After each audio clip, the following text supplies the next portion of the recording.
I'm just kidding and he's just kidding is what we do. We're just kidding and they're just kidding, you kid a little bit too. When we feel like singing, we invite some friends. We'll have some fun and laugh a lot and hope it never. I'm just kidding and he's just kidding is what we do. We're just kidding and they're just kidding, you kid a little bit too.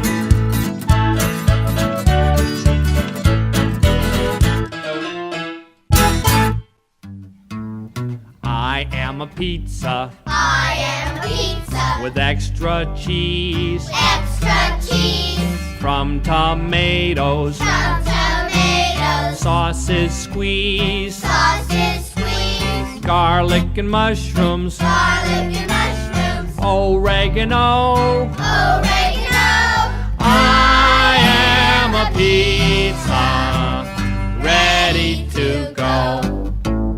I am a pizza, I am a pizza, pepperoni, pepperoni, no anchovies, no anchovies, nor phony bologna, bologna, bologna, onions and sausage, onions and sausage. order by phone. Order by phone. I am a pizza, take me home. Blum, blum, blum, blum, blum. Plum, plum, plum, plum, Blum, blum, blum. plum, plum, plum, Blum, blum, blum, blum, blum. plum, plum, plum, plum, Blum, blum, blum. plum, plum, plum. I am a pizza I am a pizza, with fresh baked crust. fresh baked crust. I am a pizza, ready to bust. Well, I am a pizza, I am a pizza, peppers on top, peppers on top, out of the oven, out of the oven, into the box, into the box, into the car, and into the car and upside down. upside down. I am a pizza, dropped on the ground. Well, I was a pizza, I was a pizza, I was the best. I was the best. I was a pizza, now I'm a mess. Hi, I'm Dan Crow, And I'm John Wood. and welcome to Just Kiddin'. Just kidding. And we're not kidding. No, we're never kidding. Hey, what a great view, huh, Dan? Oh, it's beautiful up here, and we are in Topanga Canyon at Peter Alsop and Ellen's beautiful home up here. This is a gorgeous place. And our guest today is Peter Alsop. Peter nice to see you, Alsop. buddy. Hi, Peter. I'm delighted to be with you two. And one This of our is best great. friends, too. We should also make note that there'll be some interesting sounds because we're out on the back porch. So far, somebody's cutting down a tree, helicopters, dogs, kids. It's a great day. You'll hear spiders spinning webs and everything Yeah. up here. Let me know if I have any in my hair. Okay, well. That'd be great. Well, I love that pizza song. It's when did you write that? How long ago was that? Let's see. I believe it was on my first solo kids album called What Do You Want to Do? And it came out in 1983, before many of your parents of the children who are listening to these things were born. That's exactly right. And a lot of artists have recorded Oh that yeah, song. that's a classic in the children's music genre. We like to use genre. We use that a lot. It's squeeze it in, In fact, wherever I'm you changing can. my name to Genre Wood. I think they were going to do that from That's now a on. good I like idea. that. Genre Woodruff? Genre Woodra. Yeah, it is a classic though. How my goodness, lots of people have recorded. I know Charlotte Diamond did a recording of Yeah. that. Yeah, and who other you got a like Oh, goodness. bunches. I think Raffi did it at one point, and who else? It's actually in a Tom Hanks and Shelley Duvall movie called The Money Pit. I remember that the pizza delivery. That was great. I loved it. Yeah. So it's had a life. But that's one side of you that you have a wonderful sense of humor. You're probably the most prolific songwriter in the children's music genre, and but you Good. do. The duck comes down. You win $100. The magic word.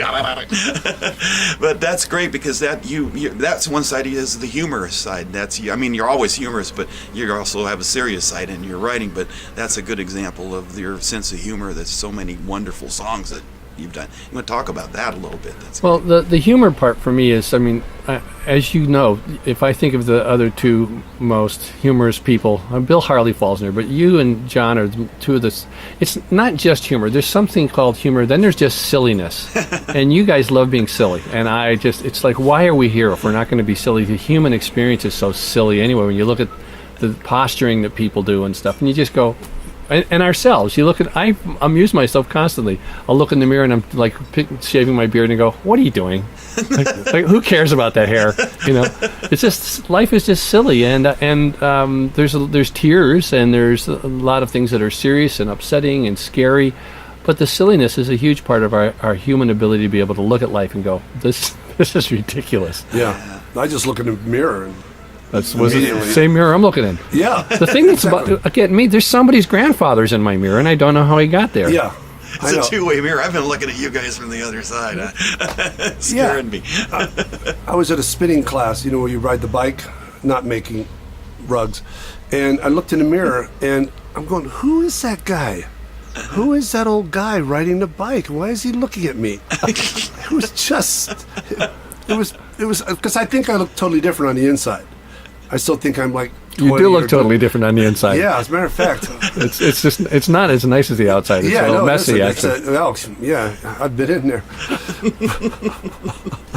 Well, that's great that you've done, using your humor also to deal with more serious issues too, right? That's a way to do that. Absolutely. Yeah. Yeah, I know where you're headed. Yeah. There's a song that I'm really proud of called "My Body's Nobody's Body But Mine," which has actually saved some kids' lives. And I'm, there's so many different issues. The main three areas that I think I write in. I'm a psychologist, and I try to hide that fact because people go psychologist.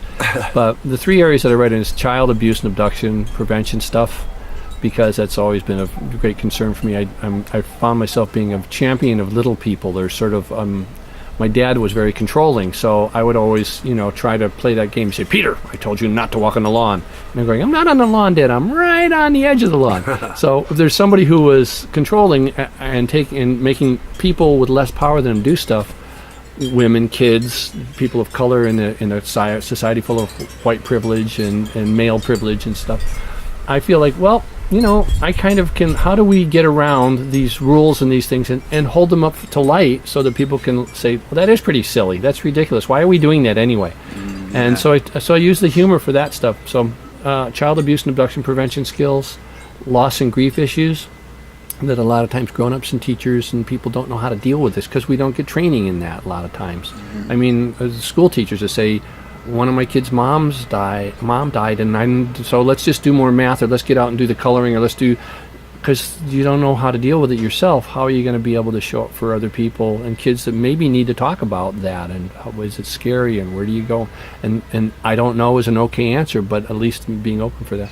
And the third area is chemical and codependency, which 1 out of 4 homes is active alcoholism.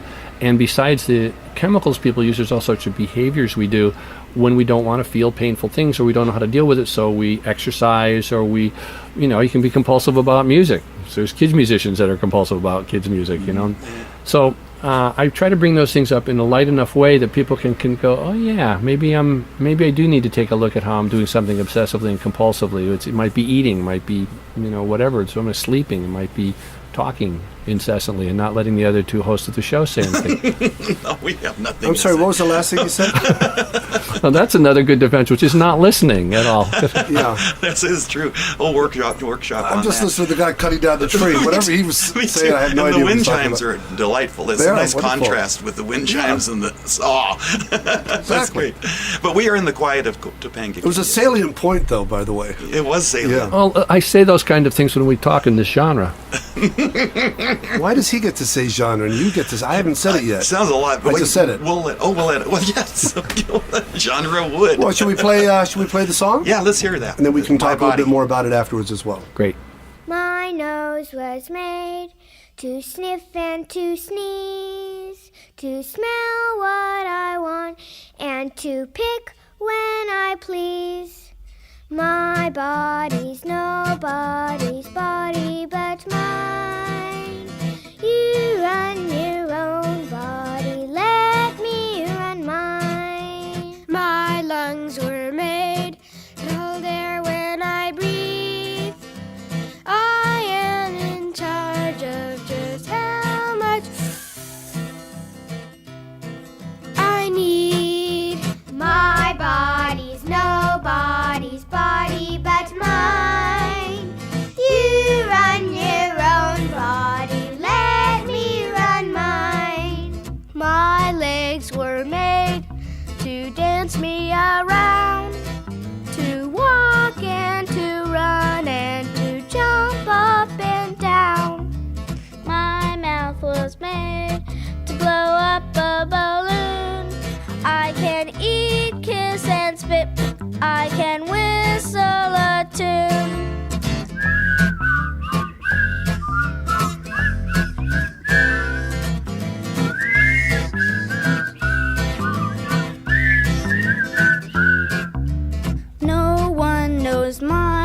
or kick me. Don't push or shove. Don't hug me too hard when you show me your love. 'Cause my body's nobody's body but mine. You run your own body, let me run mine. Sometimes it's hard to say no and be strong. When the no feelings come, then I know something's wrong. 'Cause my body's mine, from my head to my toe. Please leave it alone when you hear me say no. My body's nobody's body but mine. You run your own body, let me run mine. Secrets are fun when they're filled with surprise, but not when they hurt us with tricks, threats, and lies. My body's mine, to be used as I choose, not to be threatened or forced or abused.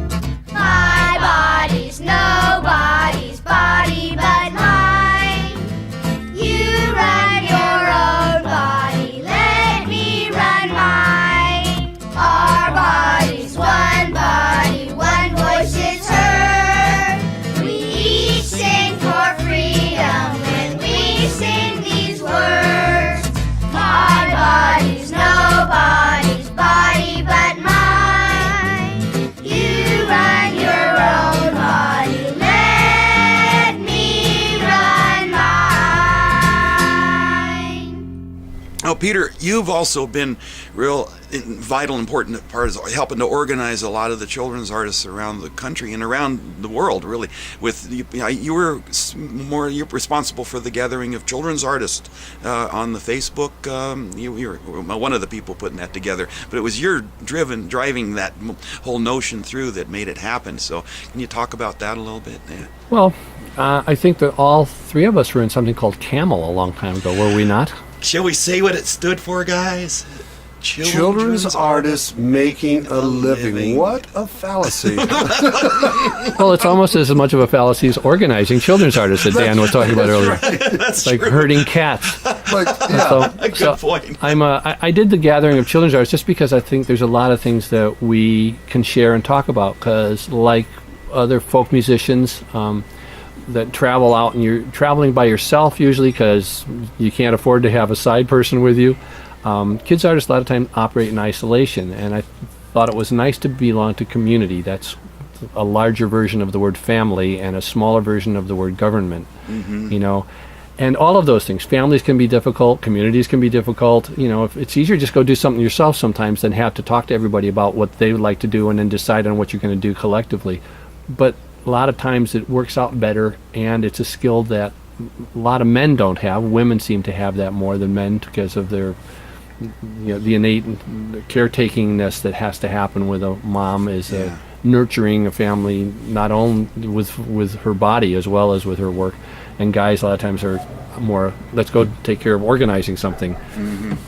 So I've totally lost my train of thought. That, you know, that, train but left the station. it was innovative of you, I thought at the time, to use the social media at work there and do that with using Facebook in this case. And it's great. You know, there have been times where there, of course, people use it to promote whatever project they're working on, and that's fine. But I like it when there's a string of comments that run along a theme, like I can recall one where they were talking about the history of children's music, which is music that is a certain genre. So that was very kind of you to let genre say that. we had to add to it, I think. But anyway, they and so you know, that was that whole thread, and you know, especially coming from you being one of the very, very first or early artists to do any recording in this. He was the area. Neanderthal of children's artists. I wasn't the Cro-Magnon one? No, you were before that. Oh. Cro-Magnon was good. Yeah, Dan Cro-Magnon. But I know we were all inspired by, Marsha Berman, Patti Zaitlin, and my gosh, Pete Seeger, obviously, Woody Guthrie, which is, there's a lot of history around this area with Woody too, but that's another There's a bust show. of Woody on the floor right there. Oh, there he is. That's right, exactly. Yeah, my wife grew up with his family and stuff, so. Yeah, with Will Geary and Woody and all this. So, I mean, and people say, well, is it really kids' music? And I'm just thinking it's, there's folk musicians and folk disc jockeys and people that do shows that don't want to play kids' music, when in fact I think it is part of the folk experience, is how do you make music simply and have people participate with you, which of course if you're not engaging the kids, you can't keep their attention. There are grown-ups shows where there's people sitting in the audience and they look like they're very interested and their minds are millions of miles away, Yeah. and so you're not sure whether they're engaged or not sometimes. With kids artists and family artists, engaging them is part of our craft, I think. And Kids just get up and walk away if it's not There you go. interesting. Hello. There's your immediate response. I guess this isn't working, Yeah. Sorry. No, I mean, you can sit with a group of kindergartners and you're playing a song that is just an incredibly terrific song. So one kid's playing with his shoe, and so Yeah. you got a choice. You can hey, sit down and listen to me. This is really important, which doesn't work for anybody, even No. if you're a kid's artist or not. Or you can take your shoe off and pretend it's a telephone and talk to the kid who's got this shoe. There you go. Good. And That's a good one. finish the song later, because it's about what's important when you're doing. That's a this really good connecting stuff. issue to talk about. It is indeed. Well, Wait a minute, hold for laughs. Okay, good. it was a time joke, John. They'll laugh when they have time. Right, yeah, it'll be back in a minute. Anyway, so we're gonna hear another song from you now, which is which would you like to hear? What do you want to play? Well, What do you think? John was mentioning the Itsy Bitsy Spider song, because getting kids to sing along and participate is something something everybody knows. But then I started thinking about the Itsy Bitsy Spider song and realizing that, and I asked the audience, let's see, the spider goes up the spout and then the rain comes down, then the spider goes up the spout again, the rain comes down, over and over. I mean, I learned a song, 55, 60 years ago. There's spiders still doing this thing, and the definition of insanity is doing the same thing over and over again, expecting different results. What are we teaching our children That's the here? way we feel about the podcast. Children's artists trying to make a living. Right, And, exactly. and so the point was, I thought, well, maybe we should write a new song. And of course, I have daughters, and I remember going through some of the books. You get these books with a little woodchuck and their parent, and it was always a boy doing everything in all the books. I mean, my daughters are in their 30s now, so. But I would actually go through and mark in the books. I was taught you're not supposed to write in the book. But I would cross off the him and put her, because it was a woodchuck, and you didn't know if it was a little boy or a little girl. And so I have a song about Itsy Bitsy Spider who goes out and overcomes some of her fear. Because I'm figuring when somebody's doing something like that, maybe they're afraid to try something new. And I always ask my audiences, raise your hand if you're afraid to try something new. And the parents raise your hand. I say, put them down. Raise your hand if you ever tried something new and you found out that after you tried it, it wasn't so scary. And they always put their hands up, because that's how we learn stuff. And so I wrote this song. Itsy bitsy spider was frightened by the rain, but Itsy Spider didn't have an itsy bitsy brain. She went to school and learned to swim, and then she went to shop. And this is what the Itsy Bitsy Spider went and bought. She bought an itsy bitsy tiny whiny purple polka dot bikini, silk and rayon, nice and shiny, holes for all her legs and hiney. Then she went up the spout and waited for the rain. She felt a little nervous, then finally it came. Down came the rain and washed her out the chute, but she swam the raging rapids in her purple bathing suit. She scrambled up the water spout, it gave her such a thrill. She laughed and tumbled down again, just like Jack and Jill. She caught the raindrops in her mouth, she really loved the rain. She played all day there, climbing up and sliding down again. So the Itsy Bitsy Spider went up the water spout. Down came the rain and washed the spider out. Out came the sun, but she wanted rain to pour, 'cause the Itsy Bitsy Spider wasn't frightened anymore. No, the Itsy Bitsy Spider wasn't frightened anymore. One of the things I love about your work, Dan, and I haven't heard you play in a while, John, actually, and don't know if you're on your own doing that or not. I'll ask you, are you? I don't want to talk about it. Okay. It was the making living part. It's okay, you guys can talk. Dan, It's a lot. Dan does a lot of classic old songs. I have so many songs I write that I rarely do, like A, B, C, D, E, F, G, or Itsy Right. Bitsy Spider. Right. But Dan does wonderful traditional songs to pass on that legacy, which is so important. And I played on your last album. Was that your last one? Yeah, and it was one that actually John and I started putting together. We did it together and with Denny. Boy, we had to role play for that because we did This Old Man. I mean, couldn't take it from that perspective. We were being young fellas like we are. Well, I am a little older than you. One day. That's true. I'm the kid in the bunch. You are the kid in the bunch, and I know that's rare these days, I isn't know. it? This is really rare. What do you guys want to do next? He's out with the big guys, Dan. What should we make him do? Let's jump in the hot tub. Hey, I got. Go to Griffith Park. Yeah, we can go to the zoo. Oh, definitely the zoo. The playground. Yeah. Love the playground. So you and Peter sang This Old Man on... On Sing-a-Ling. So let's hear that. let's do it.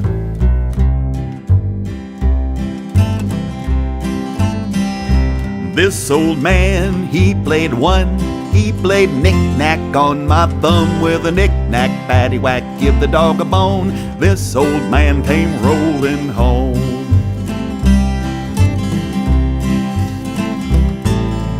This old man, he played too.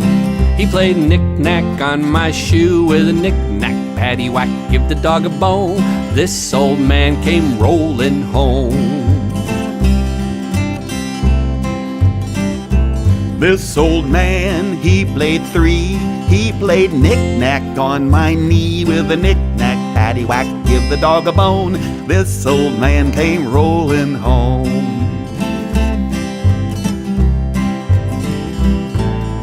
This old man, he played four. He played knick-knack on my door with a knick-knack, paddywhack, give the dog a bone. This old man came rolling home. This old man, he played five. He played knick-knack on my hide with the knick-knack, paddywhack, give the dog a bone. This old man came rolling home.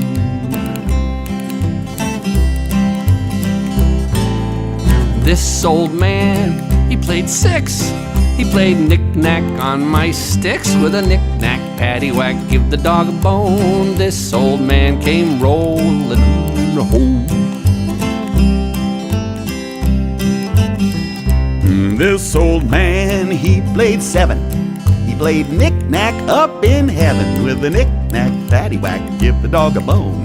This old man came rolling home.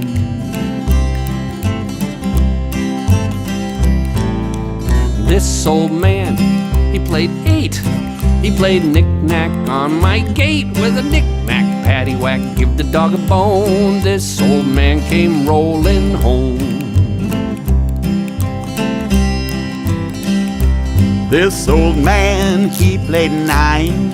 He played knick-knack on my spine with the knick-knack, paddywhack, give the dog a bone.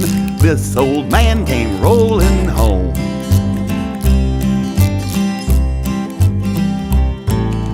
This old man, he played 10. He played knick-knack all over again with a knick-knack, paddywhack, give the dog a bone. This old man came rolling home. That was fun, Dan. Thanks. You're welcome. Thank you, Peter. Peter, also want to mention that you do put on a series of concerts at the Theatricum Botanicum. You talk about that a little bit, too, because you had that ongoing for many, many years, I know. Now, this podcast goes all over the world. Anybody can log in on this. Yeah, so exactly. we're in Topanga Canyon, and my wife runs the theater here, and we have a regular full equity house. And Sunday mornings, nothing was happening. So I said, look, I know so many kids artists, and what happens is you don't get better doing anything unless you do it, and we need more venues, places for kids artists to perform for kids and families. And so I said, how about if we started something at the theater? And she said, we just can't lose money. So I said, well, these guys are my friends, and mostly maybe we can just like charge something and split the door with them, something like that, and split the take, and so there's no minimum guarantee. Yeah. But so I can't get some of my friends from far to come across the country to come and play here. No. But there's been a ton. We've been doing it for, this is our 20th year that we finished. Wow. But you can put in a plug for AFM 1000, because I know there's artists out there that are without a union. I think we need to put that word out there. Well, this is called Kiddin' Around, and it's for people that do more kids music, I think, than anything else. And I've been trying to help those folks belong to something called Local 1000, which is one of the American Federation of Musicians union. It's not a local. About 5 years ago, and I'm in it now for that long. That's been great. And it has to do with taking care of ourselves. As a psychologist, I'm clear that there's parents that don't know how to take care of themselves in a certain way. They're not going to be able to pass that on to their kids. Same thing with teachers. And so we're going out and trying to do all these wonderful things to help kids and families pick up some skills in their lives and have fun with the songs and the music together. And we don't have a pension, and we don't have, health insurance because we're out there by ourselves. So this is one of the things about community that I feel like I want to plug into and help if I can. Very good. And so I've been encouraging children's artists, children's musicians, whether you're a juggler, even if you just play a song or two in your show, you can qualify to become a part of Local 1000, which is, I guess it's local1000.org. You can find it on the website and join up and start putting money into a pension fund for yourself. That's the other thing about kids artists. We don't think we're ever going to grow old, and we might want to get a pension. Yeah. You don't have to act like you're growing old. You just are gonna. Yeah, well, thanks for telling me about it. I really appreciate it. And I'm surprised ARP hasn't shown up at the front door with this crowd. No kidding. Where's our check? Now, obviously, we can find Peter's music on KidzMusic.com, kids with a Z. And Peter, your website, and where can people learn more about you online? PeterAlsop.com. How did you get that name? It's amazing. It's ALSOP is the second half of it. PETER is the first half of it. And Peter also does seminars all over the country. I'm heading up to Alaska tomorrow to play at a kids grief camp because I train the staff there for kids that have had suicides or there's sometimes parents and friends are murdered or die from something, and as I said, there's how do you help a kid deal with that if you don't have training yourself? So I'm going to help train some of the staff. I'm also the National Association of Social Workers, the Alaska chapter. I'm doing a keynote address for their big thing, and I get calls for I'm going to be in Nashville a couple weeks later doing something for a place called Centerstone, which works with emotionally disturbed kids and has schools all over Kentucky and Tennessee and Virginia and stuff like that. So. I understand you can see Russia from Alaska. But I digress. Yeah, that was another interview we had in I think that was right, yeah. You're moving into another genre now. Oh, he gets the last genre, and that's the way it should be, ladies and gentlemen. Well, this has been a great interview. Yeah, thank you, Peter, very much. My pleasure. I'm glad to see you guys. Thanks for letting us be at your home up here. Too beautiful. Amongst the leaf blowers and squirrel. Yeah, they finally got quiet. There's a squirrel. All right. We'll see you next time.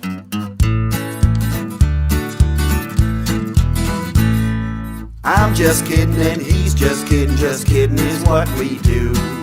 We're just kidding and they're just kidding, you kid a little bit too. When we feel like singing, we invite some friends. We'll have some fun and laugh a lot and hope it never. I'm just kidding and he's just kidding is what we do. We're just kidding and they're just kidding, you kid a little bit too.